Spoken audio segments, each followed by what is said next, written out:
Rome wasn't killed by its enemies. It was killed by a rescue. We picture the fall of Rome as the ending.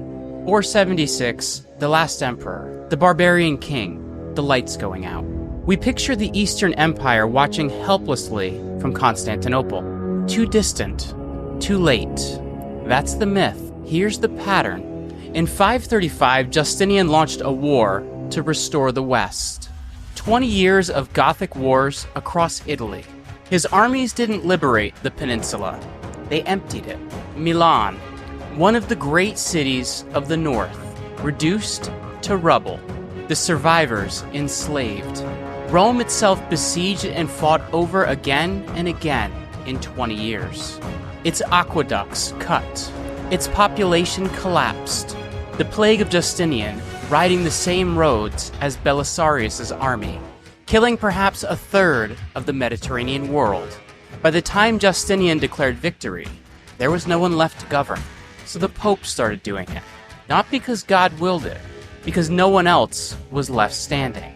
That's not ancient history. That's the pattern. When a government tries to restore something that no longer exists, it doesn't bring back the past. It destroys what's left. You're watching it happening right now.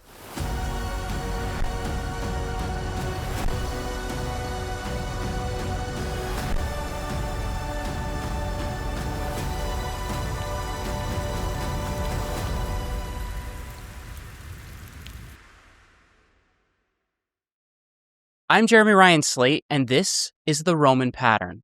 And I want to show you something most history channels skip right over, because the barbarians didn't actually finish Rome off. If anything, Rome went and did that to itself. So let's start in the year 535 in Italy, because it's Italy in 535 was not some burned out ruin, and that matters more than it sounds like it should. The story everyone knows says Rome fell in 476, and the lights just went out across the west. And that's not really what happened. When Romulus Augustulus was deposed in 476, the man who took his place was a general named Odoacer, and he was a pragmatist about the whole thing. He kept the Senate running, he kept the bureaucracy in place, he kept the aqueducts flowing. Basically, he kept the machinery of Roman life going under new management. Then in 493, you get Theodoric the Great, the king of the Ostrogoths. And Theodoric kills Odoacer at a dinner party, personally, with his own sword, and then does the one thing that nobody saw coming. He runs Italy like a Roman. He keeps the whole Roman administrative structure intact. Roman law for Romans and Gothic law for Goths. And he's repairing infrastructure, funding scholarship, writing to Constantinople like an equal instead of some subordinate warlord. His right hand was a Roman aristocrat named Cassiodorus, who served this Gothic king without the slightest embarrassment about it. And here's what gets me. We can actually still read the paperwork from all of this. Cassiodorus left behind a whole collection of official letters he wrote, the Varii, and they show a Gothic king governing straight through Roman law, Roman titles, the Roman tax office, as if nothing had really broken at all. So Italy under Theodoric looked a lot less like a nightmare, and a lot more like the afterlife of Rome. Quieter, under different command, but still very much breathing. The people stayed where they were. The cities kept going. The institutions kept doing their jobs. And if nobody had come along to interfere, Italy would have just followed the same road as every other Germanic successor state. New masters up top, the same civilization continuing underneath. That's the situation sitting on the table in 535. Right up until Justinian decides he wants it back. To get what happens next, you have to understand Justinian himself, because he wasn't just a soldier.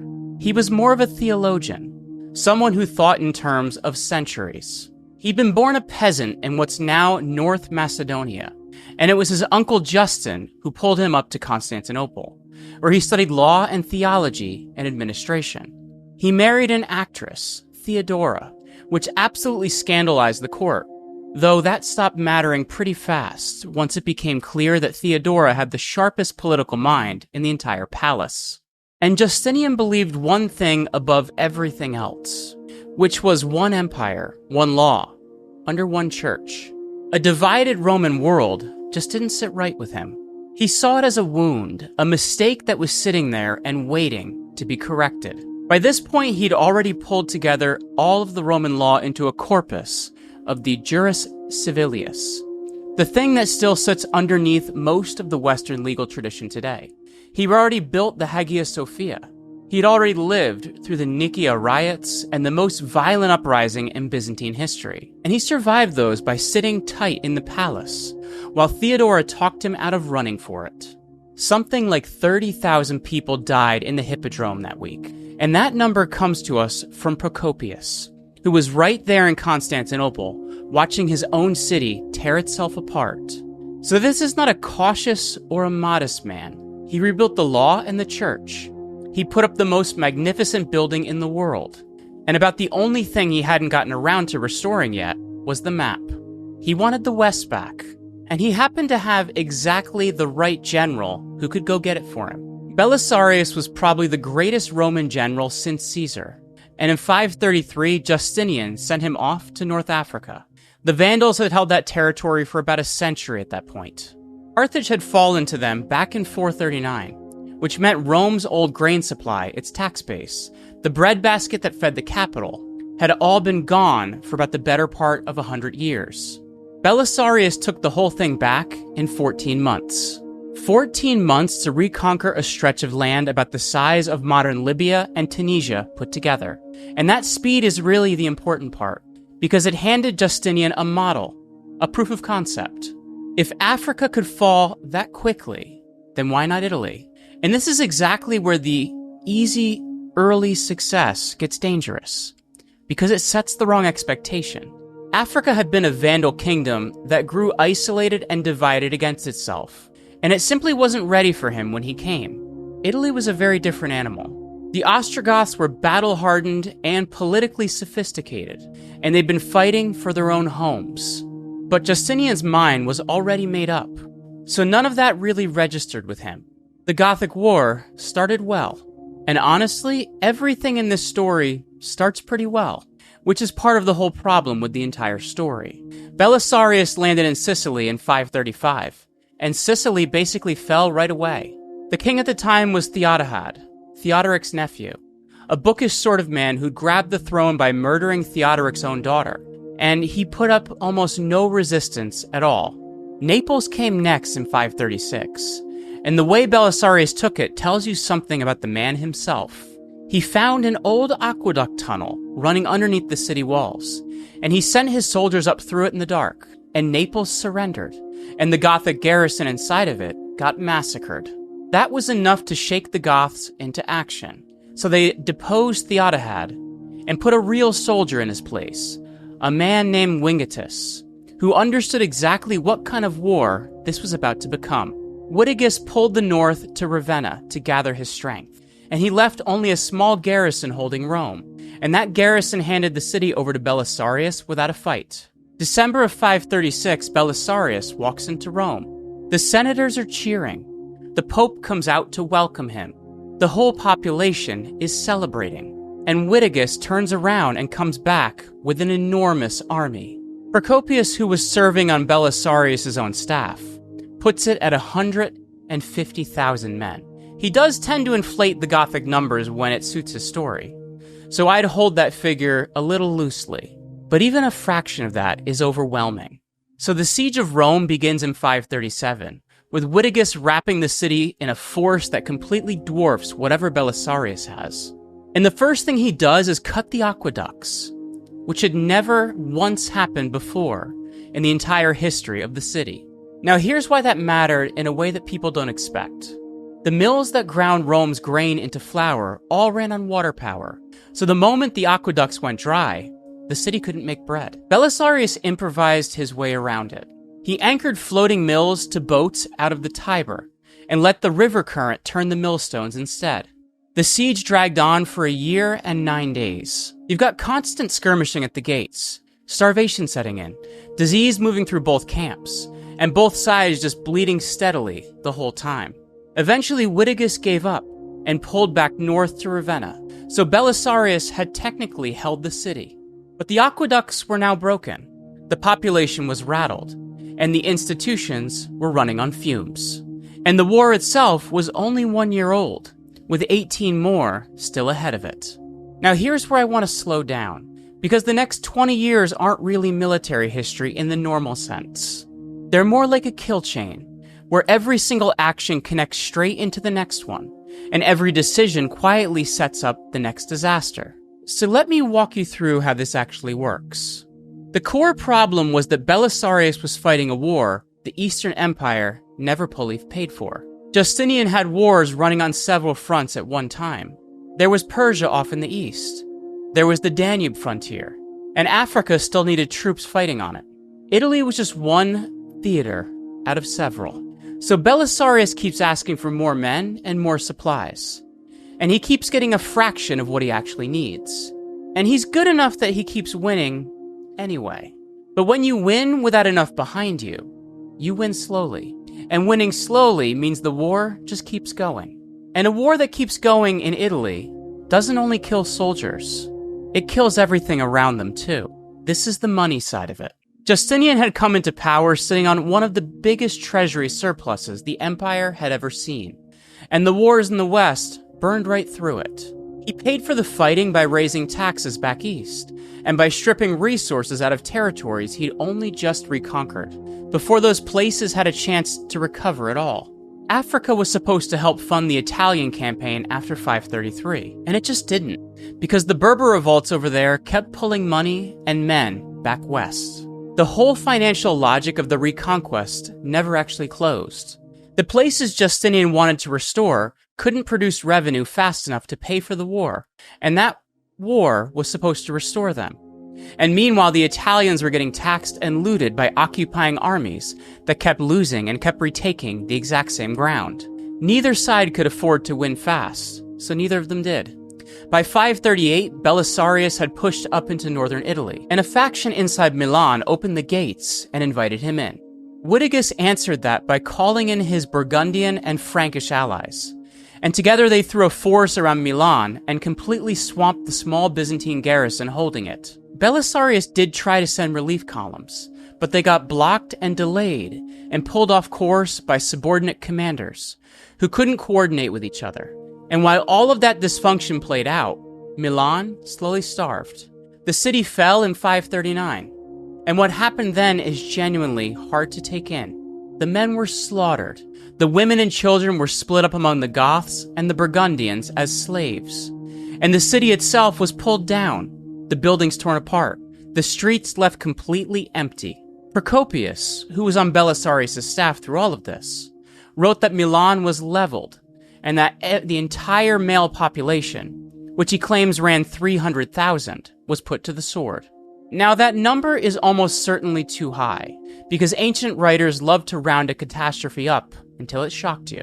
But even when you pull the figure back down, the thing sitting underneath it doesn't really move. This was one of the great cities of the north, and it was simply erased. And no one did that to it in 476 when the so-called barbarian invasions happened. This happened in 539, in the middle of a war whose purpose was to restore the empire that used to protect these very people, which is a strange thing to sit with, because we file this whole period under the fall of Rome, when we're actually looking at is that the price of trying to undo the fall is high.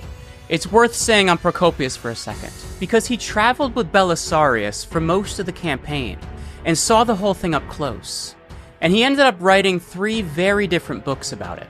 There's The Wars, which is the official history of Justinian's campaigns, and it's careful and accurate and measured. There's The Buildings, which is basically a flattering commissioned tribute to all of Justinian's construction projects. And then there's The Secret History, which he wrote privately and never dared to publish while he was still alive, because publishing it would have gotten him killed. In that one, Procopius flatly calls Justinian a demon in human form, and he lays out the destruction from the campaigns as a built-in result of a policy that was really running on nothing but vanity. So the official version has Justinian restoring the West, and the private version has him destroying it. And the strange part is that both of those are true at the same time. Then in 541, the plague arrives. It comes into the Eastern Empire through Egypt and spreads through the exact trade routes the empire had worked so hard to reopen. This was bubonic plague, the first recorded outbreak of Yersinia pestis anywhere in human history. The same bacterium that would come back centuries later as the Black Death. And it kills in a completely different way than war does. War kills in one place at one time, but plague kills everywhere that the roads reach. In Constantinople, Procopius describes bodies being stacked up inside the towers of the walls, because the city had simply ran out of room to bury anyone. And by the end, they were loading corpses onto ships and sailing them out to sea. The estimates for the death toll run from somewhere to 25 to 50 million people across the Mediterranean world, maybe a quarter to a third of the entire known population. Although I'll say that modern historians argue pretty hard about that now, and plenty of them think the older numbers run too high. Either way, the direction is the same. And this is where the kill chain really compounds on itself, because the plague lands on Italy right in the middle of the Gothic War. The Byzantine army loses men it can't replace. The Gothic army loses men it can't replace. And both of them keep fighting over land that has fewer and fewer people left living on it. The farms go unworked. The harvest fails. And whoever survived the plague is now staring down famine. So you've got all three pressures hitting at once. The money collapses because the people who paid the taxes are dead. The borders can't be reinforced because the plague has gutted the army back east. And the raw power to control the peninsula is gone on both sides, because neither the Goths nor the Byzantines have any men for it. Every one of those pressers showed up in the same window. Witigis got captured in 540, and Belisarius took Ravenna. And right at that moment, Justinian recalled him. He'd grown suspicious of a general who'd become too powerful, and he was nervous about what a victorious Belisarius might do with an army that genuinely loved him. So he pulled out and handed the war off to lesser commanders. The Goths, meanwhile, churned through a couple of short-lived kings before they landed on one that actually mattered, and that was Totila. And Totila was something else. He retook Rome in 546, lost it, and then retook it a second time in 549. He swept down through southern Italy and out into Sicily and Sardinia. But the interesting thing isn't that he wasn't only fighting the Byzantines. He was appealing directly to ordinary Italians. He freed slaves who'd come to join his army. He canceled people's debts. And he set himself up as a protector of regular Italians against Byzantine taxation. And that mattered for one very specific reason, which is that the Italian population started choosing Totila over people who were supposedly there to liberate them. The very people Justinian was rescuing preferred the Gothic king. Once that happens, you're really not looking at a military problem anymore. You're looking at a collapse of legitimacy underneath the whole enterprise. When the people you're restoring order for stop believing in the order you're bringing them, the thing has already failed, and you just happen to be out there still fighting. Justinian finally sent in Narcissus, an elderly eunuch general with an army that was big enough to end it. Narcissus beat Totila at the Battle of Busta Gallorum in 552, and Totila died running from the field. And the last Gothic king, Teia, died the same year at Mons Lectarius. By 554, the war was officially finished. The Pragmatic Sanction declared the Reconquest complete, and Italy was Roman again. What that actually meant on the ground is the part that almost everyone skips right over. So in 554, Justinian declares victory. He has restored the Western Roman Empire. And it's worth actually looking at what he restored. Rome in 554 held maybe 50,000 people. At its height under Augustus, the same city held over 1 million. And even under Theodoric, a full century after the supposed fall, it was still home to several 100,000. After the Gothic War ended, the war that was fought to save it, you're down to 50,000. The aqueducts that got cut in the first siege were never fully repaired. The baths that depended on that water closed for good. The Circus Maximus, which had once packed in 150,000 spectators, held its very last chariot race in 549 during one of the Gothic sieges, and after that nobody organized another one. The Senate of Rome technically kept existing in name for another generation or so, and then it quietly stopped meeting. It wasn't formally shut down or dissolved, It had simply become irrelevant, and eventually nobody even bothered to show up, because there was nothing left to actually govern.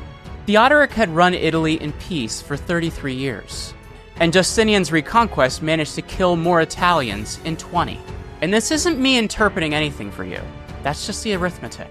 Then in 568, only 14 years after the big victory, the Lombards came over the Alps. They were another Germanic people. This one came out of Pannonia, which is modern Hungary, and they were harder than the Goths had been, less Romanized, and a great deal less interested in the kind of accommodation the Goths had made. There's a tradition that Narcissus himself, the very man who'd won Italy for Justinian, had been recalled and humiliated by Justinian's successor, Justin II, and that out of pure resentment, he invited the Lombards in. Whether that's literally true or not almost doesn't matter, because it captures the logic of the moment perfectly. By then, the army that had beaten the Goths was gone, the population that might have resisted was gone, and the infrastructure that could have supplied any real defense was gone right along with them. The Lombards essentially walked into an Italy that 20 years of Byzantine reconquest had gone and prepared for them. So the Gothic War did something quite a bit worse than the fall to restore Rome. It cleared away everything that could have stopped whatever came next. The Lombards broke Italy into a patchwork of separate territories that would last for centuries, and Italy wouldn't be a unified country again until 1861 under Garibaldi. That's roughly 1,300 years, and that's what the Reconquest actually bought. So when Justinian declared his victory in 554, the administrative structure he claims to be restoring has basically nothing left to administer. The prefects, the governors, the municipal courts that the Ostrogoths had kept running, all of that is gone, and the people either killed in the war or scattered, or ground down so badly by 20 years of plague and fighting that they can't function anymore. And when you look around at who's still standing, it comes down to the Bishop of Rome. Now, the Pope hadn't been a political figure in the old Roman sense at all. He was a religious leader and a theological authority who administered the church property and its charitable resources. And that was more or the less of it. But that turns out to matter enormously, because the church's property had survived the war, and its charitable networks had kept feeding the people all through the years the government couldn't.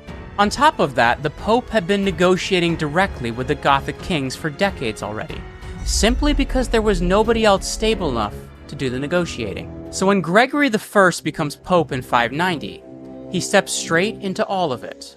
He organizes the city's food supply. He deals directly with the Lombards when the Byzantine government can't. He manages the defense of the city. He's writing letters to kings all across Europe in the voice of someone setting policy, not the voice of a clergyman asking for a favor. He was running Rome for the simple reason that everyone else who might have done the job had just been wiped out. And the medieval papacy, the institution that would go on to dominate European politics for the next 800 years, gets built right there, in the empty space the Reconquest left behind. And this is really the whole thing I keep circling back to. Power doesn't just vanish when an institution collapses, it moves. And whoever's still working ends up inheriting the vacuum. And in Rome in 590, the only thing still working was the church. The Pragmatic Sanction in 554 formally put the whole Roman administrative structure back in place across Italy, at least on paper. And the structure was real enough. The laws were real, and the titles were real. But the people who used to fill all of those roles, the landowners, the curiles, and the municipal consulars, who'd been the backbone of the Roman city life for 500 years, were dead, or they'd fled, or 20 years of war and plague had stripped them down so far that they couldn't do the job anymore. You can bring an institution back, but you can't bring back the human beings who actually made the thing run. So the Eastern Empire poured decades and a staggering amount of money into rebuilding an administrative machine. And that machine was basically running for nobody. They restored the tax system, but there weren't enough people left to tax. They restored the courts, but there weren't enough people to bring cases. They restored the courts, but there weren't enough people to bring cases. And there wasn't enough stability to enforce a ruling even when you managed to get one. They restored the military command, but there weren't enough soldiers to fill it out. And this is the power side of the collapse in the most complete form. where it isn't so much the power that was lost as the power that was being acted out over an empty stage. The forms were all still there, while the function had drained right out of them. And that's what I mean by the administrative ghost of empire, where you've kept all the structure and none of the living that structure was ever for. So let me run the whole chain back from the start, and we'll do it quickly. In 476, the Western Empire ends, and Italy settles down over Germanic management. From 493 to 526, Theodoric rules Italy, and the cities keep going, the people stay put, and the institutions hold. Then in 527, Justinian becomes emperor. He's convinced the gap can be closed and the whole thing can be restored. By 533, he's reconquered Africa in 14 months, and the model feels proven. In 535, the Gothic War opens up with Italy as the target. Across 537 and 538, Rome gets besieged. The aqueducts are cut. The infrastructure starts to break down. In 539, Milan is destroyed. The men are slaughtered. The women and children enslaved. The city leveled. Then in 541, the plague arrives, and the Mediterranean loses an enormous share of its people. In 546, Totila sacks Rome. And in 549, he takes yet again, while the population keeps sliding downward. Between 552 and 554, the Goths are finally beaten and victory is declared. In 568, the Lombards arrive to find Italy far too broken to resist them. And by 590, Gregory becomes the Pope and starts governing whatever's left. Every one of those steps grows straight out of the one before it. And every mistake quietly builds the condition for the next disaster. And that's really what a system failing looks like, more than any run of bad luck. And I want to be clear that this isn't a story about Justinian being some uniquely evil man, because he wasn't. And it isn't about Belisarius being incompetent, because he plainly wasn't either. This is just what happens when a government can't accept that a transformation is permanent, when the whole policy is built on restoring a past that only really exists now in documents and in memory, and when the cost of restoration lands on exactly the people who were all supposed to be saved. So this pattern repeats, though never in quite the same shape, because these things never do repeat identically. What stays the same is the underlying shape of it.